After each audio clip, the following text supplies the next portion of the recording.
So we are back with part two of a two-part series with Preston Peterson of Ardent. Well, shall I say formerly Ardent, now Alta Pest Control. We left a pretty good cliffhanger. Maria, that was not by design, by the way. That was on accident, but kind of worked out. Where we talked a lot about on this previous episode. So if you have not listened to the previous episode, please go back and listen to that first. A lot of good things that have set the stage for what we're going to talk about in this part two. Preston touched a lot on the recent merger of his company with another company with a lot of synergy together, which is really cool. Probably hasn't been pulled off too many times successfully, by most people and companies. So, man, kudos to you guys for that. And I know we want to talk about on this episode here. We want to talk about your inside sales program. Number one, I'm a big believer in an inside sales program. I feel like that was a lot of our success with our insurance business. But also your technician sales. Those are two things I think if most companies were to want to improve in, I think they see obvious reasons why they should improve, but maybe the execution of how to get there, is the biggest challenge. And then we also had a little teaser about your wife, who's basically the brains behind all your operations. I believe we concluded. Is that right, Preston? Yeah, she's a creative thinker in a relationship. There you go. And I had no idea that you guys started companies together, like literally like right out of school and young and having babies. And man, that's pretty impressive that you guys kind of went down that path to get where you are. Yeah, it's a blessing to be able to work with your spouse. She might say sometimes it's not as much of a blessing, but for me, it's been a huge blessing just because they can relate so much more to everything that's going on and they can understand a little bit more and stuff like that. So that can be a part 3. We can talk about the challenges of working with your spouse. There you go. Well, I can talk about the challenges. I need some solutions, though. You and I both. So, all right. So again, going back to our previous episode, Ardent was in that maybe $12 to $14 million range, and you guys merged with a similar company. So obviously you've scaled pretty quickly, right? And merged those two opportunities. One thing that hit home with me, which I thought was pretty fascinating, and most door-to-door companies probably long to do, is take it from door-to-door sales, which gets that initial growth, but eventually let's move into technician sales or digital online or an inside sales program. And you guys, I believe, correct me if I'm wrong, Preston, but you guys were able to, in your last year, switch that to about a 30% door-to-door, 70% ratio of inside and technician sales. Is that right? Did I say that right? Yeah. Yep.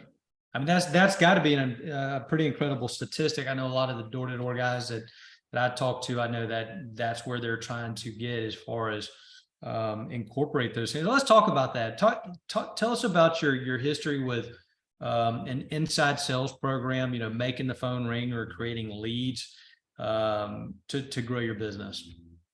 Yeah. So the inside sales part of it. So, we were blessed with a couple of good connections, right? Of guys that were in marketing and that knew how to do a little bit of the marketing side of it. And because I feel like, when you call marketing agencies, they all tell you the same thing. They all promise you a bunch of results.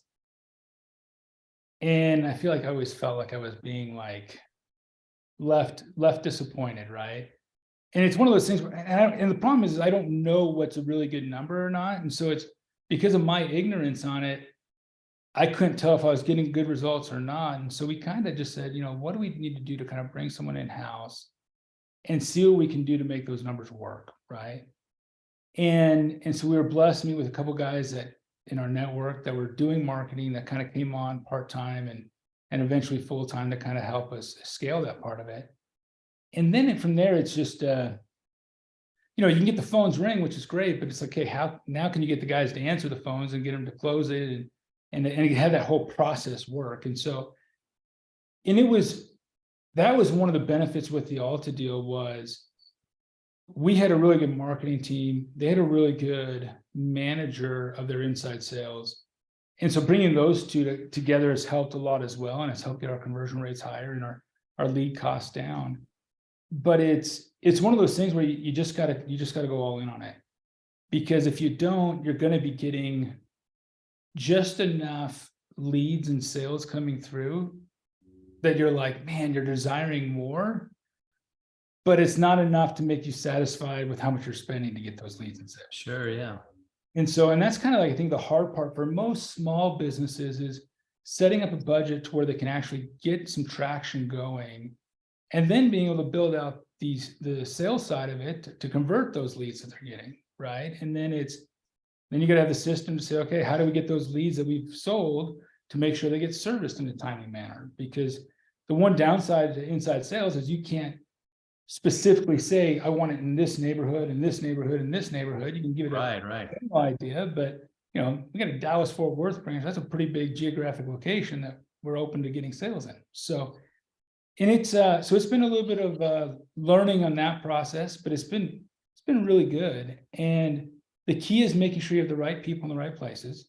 So you've got the right people that kind of oversee it to make sure that the leads are getting called. And I would say the big one on that one is just your processes. Getting the right systems in so everything runs smoothly, so that it's like, okay, we get our lead, we sell it, and we know it's going to get serviced. Because you can spend a lot of money generating leads and getting supposedly closed deals, but if you're not out there for a week or 4 or 5 days or whatever, it's all going to go to waste because the customer's not going to be there when you show up. Right. So that was the thing but it's a learning process, but it's been really, really good. And getting our, and just play with the numbers. Okay, where do we want our cost of acquisition to be at? And if it's good, great, throw more money into it, and if one lead source is not doing as well, maybe turn that one off and go into some of the other lead sources. And you just got to have someone really monitoring it. So you're not, I remember there's times where our guys weren't monitoring it. We would lose 15 grand in a week with no sales coming through because we just forgot about a lead source, and the leads were coming, but they weren't getting connected to the right people to get it done. So you do got to monitor it, because it can go, your budget can go up real quick. So Absolutely. What does your inside sales team look like now with the two merged companies? And are you guys geographically in the same? Are you headquartered in the same, or did you guys combine headquarters, or what? Where is your call center now?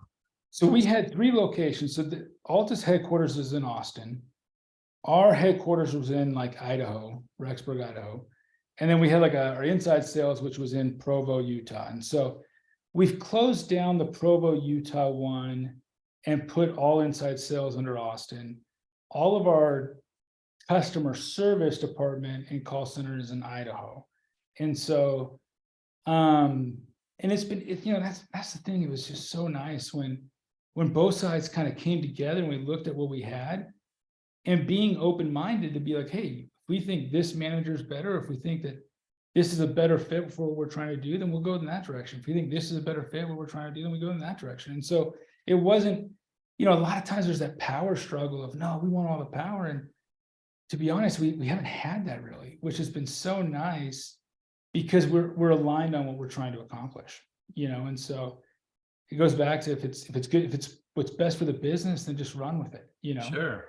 So what does that inside sales team look like from a body count, or how it's set up? And yeah, so we've got our inside sales manager, and then he's got, I think we're up to about 8 or 9 people right now that are taking calls. I know we're scaling it right now because we're getting ready for the summer. So, and I would say we're probably averaging 4 to 7 sales per person a day. Okay. So, and then and it's a mix of a lot of different things, right? So you've got your ad spend that you have, your email campaigns to your existing customers. You've got your Google local services, your a lot of SEO work on the website. So we're driving, customers that way, but I know we also have a lot of form letter kind of stuff. Mm-hmm. we get that information, we're calling back out to them, and then you get like your Angie's List and your Thumbtack, where you get the lead and it's just like, can you be the first one to call it? And, Right. competing against other people in those ones. But so it's been good. It's been, we did, I want to say we probably did about 3 million together, like individually. Combined, I think last year, both companies did about 3 million together. This year, we should do about $6 to $7.5 million in inside sales. Inside sales alone. Wow, that's awesome. I'm a huge proponent. We talked about it on the show before. I believe there are a lot of wasted opportunities with companies, not just pest control companies, but companies in general, right? When the phone rings, how you answer that phone, who you have answering that phone, the way they ask questions, it's amazing how many leads don't convert just because there's not that coaching component for the person answering the phone. And even when you think you're doing it really well, and you go back and you listen to phone calls of your team, and this is no knock to the team, right? Because we constantly have to be improving, but even then, like, your jaw will drop and be like, wow, we still missed it. We still could have said something just a little bit different that would have driven that to a conversion, as opposed to that person thinking about it, or, just being a lost lead, right? I mean, I'm assuming to be in a situation where you guys are, you're doing coaching, you're actually using sales training as opposed to just being order takers when someone calls in, right? 100%. I think that's one of the hard things that I have to remind myself over and over is, we might have trained on something 3 or 4 months ago. And so we think, hey, we trained on this, like, our people know it. But what I keep forgetting is, yeah, but now we have double the amount of people in that 3 or more time. Like, when we're scaling as fast as we're scaling, you just got to repeat over and over the trainings that you have, or you got to make sure that they're going to the systems you have and the training platforms that we've built out. Because if not, you'll think that it's been trained on, but it's like you've had 10 new employees come on that they've never been trained on that, and they'll fall through the cracks. And so it's finding that happy medium of either building out the system and building out the platform and making that part of the onboarding process, but also going back and repeating those things and helping the ones that maybe have been there for a long time with us, that, hey, we need a refresher too, right? I mean, Right. I think that I'm so smart on that I'm like, oh wait, I did remember that. I need to go back to that, and it's always good to get a little refresher course on things. So No doubt, no doubt. And I assuming these inside sales guys, when they come to you, do you prefer the hey, there's no experience here, let us mold you and train you and develop you, to the Ardent or Alta way? Or do you like the guys that are coming in with some previous sales experience, whether it's in industry or not?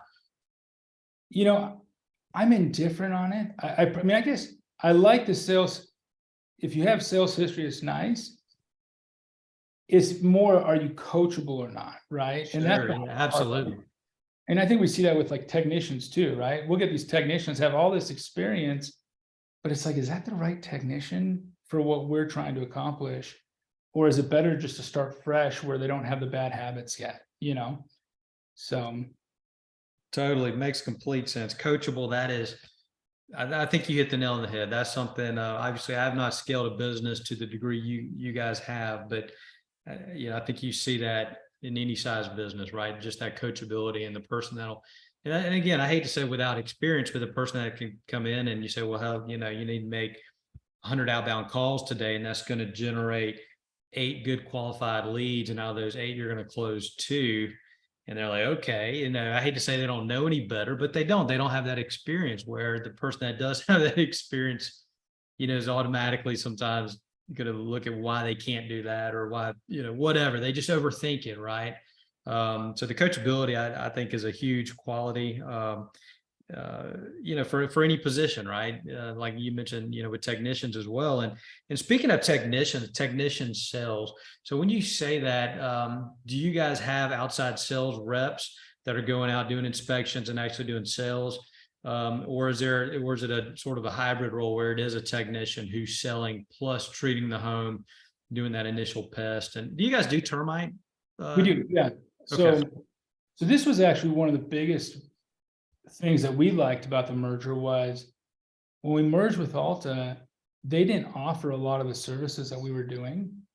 And so, it's like, here's 25,000 new customers that haven't ever been pitched on termites or rodent exclusions or moisture jobs or attic insulation or encapsulation and bed bugs. And so it opened up a whole nother opportunity for us to go right away. And we've seen a huge benefit so far early on in the merger, just with our inspectors going out there and just killing it in add-on services that weren't provided before. And so yes, we do two parts, right? So we have an inspector program where they'll go out there and they'll do termites, or they'll do a rodent exclusion, or encapsulation, or attic remediation and that kind of stuff.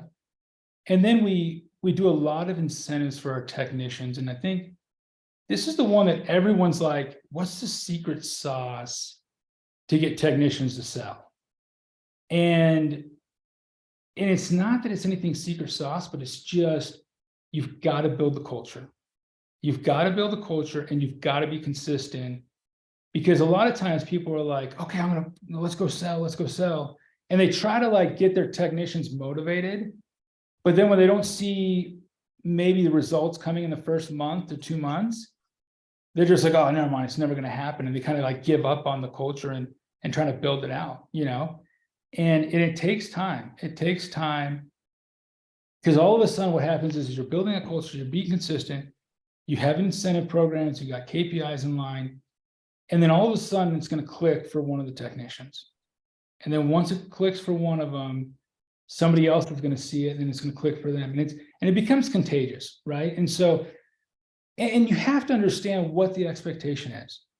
If your expectation is to say you have 10 technicians and every single one of your technicians be a rock star salesman, you're going to be severely disappointed. Right. You're not, I tell my technicians, you'll never get fired because you don't sell. But we want to put, and the way we look at sales for our technicians is we want to help them control their paycheck. And so if we can teach them the skills and give them the resources to learn how to go out and make sales, and now go out and make an extra $1,000 to $2,000 a month, that puts them in control of their paycheck. And so now it's not dependent on us, or on us getting a bonus, or on us, or what we think. It's no, you go and do what you deserve, right? And that's the biggest thing. And it really helps is once they start to see that, and they see that you actually mean it, and it's not more of, oh, I want to make money for the company and we're the greedy company, but it's no, we want to help you guys control the destination that you want. It helps you can get that 3 or 4 techs that maybe buy into that. And it will. I mean, we had one technician, it was a girl, and she was amazing, but she probably made 400,000 in sales in 1 year just doing rodents. Wow. And she would run her route, and every time she was on a route, she'd go check the attic, and she'd go look around the house, and then she'd let the customer know. I mean, she would get done at like 9 o'clock at night sometimes, because she'd make so many sales, and she would just do the install right there. But that's the thing, is there's plenty of opportunity out there, but it's helping them see the opportunity. Absolutely. Right? And you've got to be consistent with it. So like we'll do, with little incentives on a weekly basis or on a monthly basis, where top everyone that makes a sale over X amount gets put into a drawing, and we'll give a couple $100 away, or they can earn trips. We have a President's Club trip where our top technician, top sales guys, if they hit the marks, we take them out to, I think this last year was in Cancun. They bring their spouses, and that's another big thing too, is when people care about the company, it's going to show in the work that they perform, right? If it's just a job to them, good luck trying to get them to do more for the company when they don't respect the company, right? And so that's the big thing, is like whenever we do our incentive trips, we always make sure spouses come. We always want to include spouses, because at the end of the day, we're in a position to help them improve their lives. And so how can we do that? Not just for our employee, but for the employee's family as well. And so there's a couple programs we have in there that just kind of hopefully help them become better in their everyday life. So That's awesome, man. I love that. And I love the engagement and that one person showing they can do it. And then next thing you know, someone else sees they can do it, right? And that happened with actually one of our technicians, service professionals. It was yesterday, where we're doing our mosquito launch program, cross-selling our existing client base. And, we have, we call them handoffs where they can pass that lead on to one of our inside sales guys or outside sales guys. And we had Connor who was there doing a normal recurring treatment. And next thing you know, we get a text. Hey, I just sold a mosquito and serviced it all while he was, and this is a guy that expressed interest to me months ago. He's like, man, I really want to learn how to sell, and so this was his first step. And not only was it more convenient for the customer to knock it out right then and sell, service, and do it all, it's going to benefit him as well. And he did something positive, right? He wasn't a greedy sell to look out for himself. He's taking care of the customer in the most convenient way possible while he was there. So now we got some chatter going back on our group text threads and our group me's, and other guys are talking about how they're going to do it. And anyway, so it's amazing how that can have a ripple effect. Preston, let's move on. And before we wrap up here, and man, again, thank you for your time. I know you're busy, and outside of just what you have going with your pest business, you're clearly an entrepreneur, and you love business, and you love marketing and sales in all aspects, culture. You've touched on all of these things, but this is in the family too, right? So it's not just you. This is you and your wife. You started your pest business together, but you've also started another business. Let's wrap up and talk about that for a few minutes, because if I'm not mistaken, this was during the sort of the beginning or middle of a worldwide pandemic, right? Yeah. So my wife and I, we own like a nutrition company as well. And so my wife was a social media influencer. She is a social media influencer. And, she had worked for all these companies and different affiliate programs. And she just got to the point where both her and I were like, you know what? Maybe we should open our own company and just try it out. And luckily we had a connection that introduced us to one of their connections who was in the nutrition industry for 20 years, him and his buddy. And so they had been with 5 different nutrition startups in the multi-level marketing industry. And they kind of were tired with the network marketing space.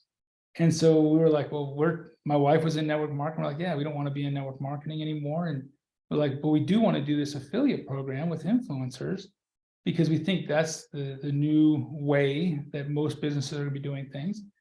So we talked with these guys, and they had the connections for how to develop products, and they knew the marketing side of everything. And we were like, we know a lot of good influencers that would love to be able to be a part of something. And we felt like with a lot of the affiliate programs that were out there for the influencers, they were all just kind of missing little things here and there. And so we were kind of like, how do we take, the things that we loved about network marketing was the community.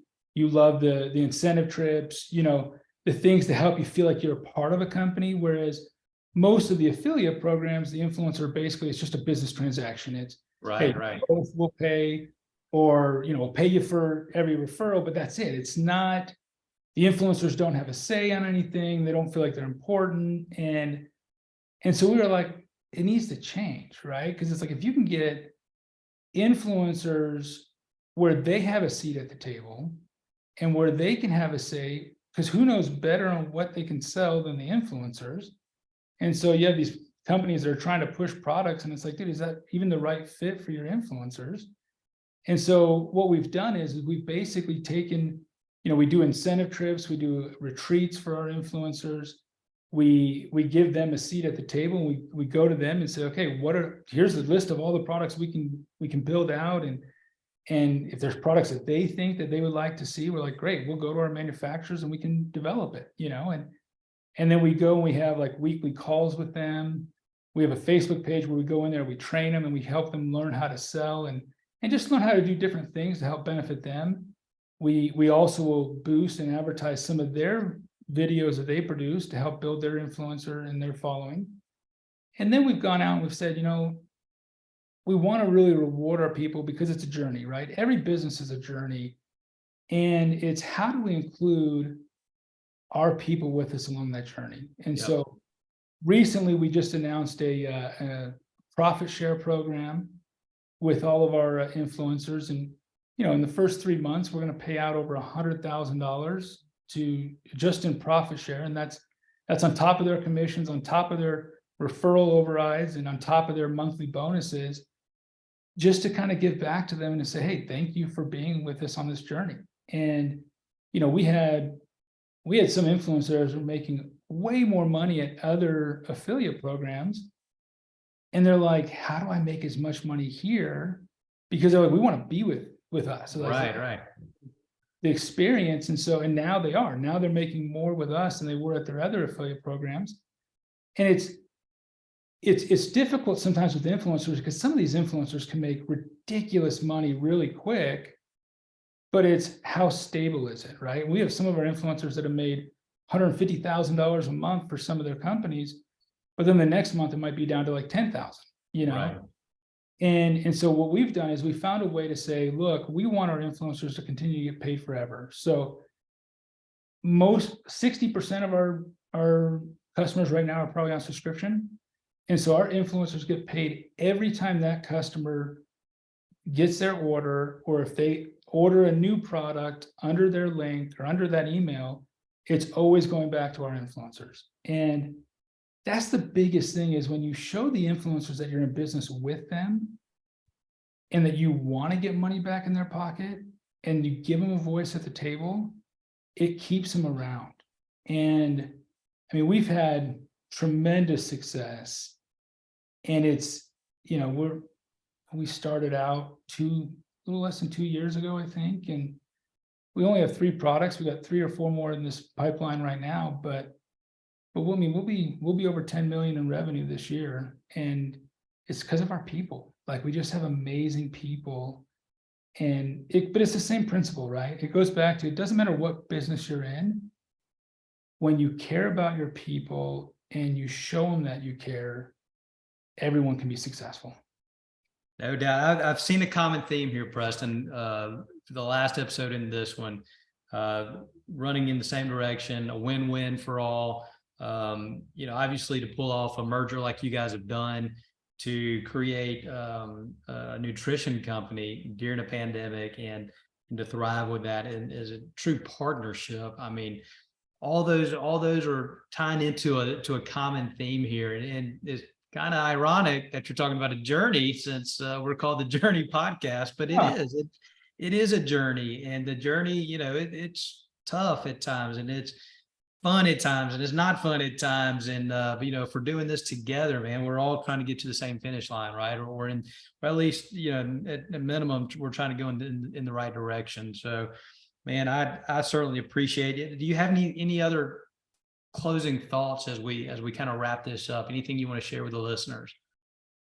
No, I think the biggest thing is just, you know, take the chance, right? Because you never know unless you try. And I think that the second part is I always believe partnerships are best. There can be great partnerships and there can be bad partnerships. But when you work with people and you all have a common theme and are aligned on the vision, you can accomplish some pretty awesome things. And so that's the biggest thing, is when everyone's aligned, there's no limit to the amount of success that you can have. I love it, man. And man, I just want to let you know, I know Maria and I both echo this, that number one, we appreciate your time. We appreciate you giving back. Like I said, we've been connected through some of the Facebook groups and through some other organizations. And one thing I've noticed about you, and some other of the guests we've had, but particularly you, have been very quick to offer to help. When someone posts in a group, hey, I'm having this challenge, or has anybody ever done this? I've seen you step up and say, hey, message me, or here's my cell phone, give me a call. And, you know, again, sometimes you have to be careful too, who you're getting advice from. And I wonder sometimes, like, when someone like myself, you know, maybe post something, you know, 2 years ago, like, hey, I'm new to pest control. Can I get some advice here? Well, depending on what advice you're getting from, you know, some people, you don't want that advice, you know, for what they're trying to do. And And I do wonder sometimes, like, do they realize when Preston just said, hey, give me a call? Like, people pay lots of money to have that kind of consulting. And here you are offering it for free to pay it forward. So that was a long way of me saying thank you. Thank you for paying it forward. Thank you for offering your insight and having that abundance mindset and how multiple people can win going in the same direction. And man, I look forward to seeing you in Hawaii if I don't see you before then. Sounds good. I appreciate it. I'm glad I was able to come on it. And honestly, it's if there's anything we can do to help or any questions, I'm always open. So awesome, Preston. Well, hey, thanks. Take care, and we will talk soon.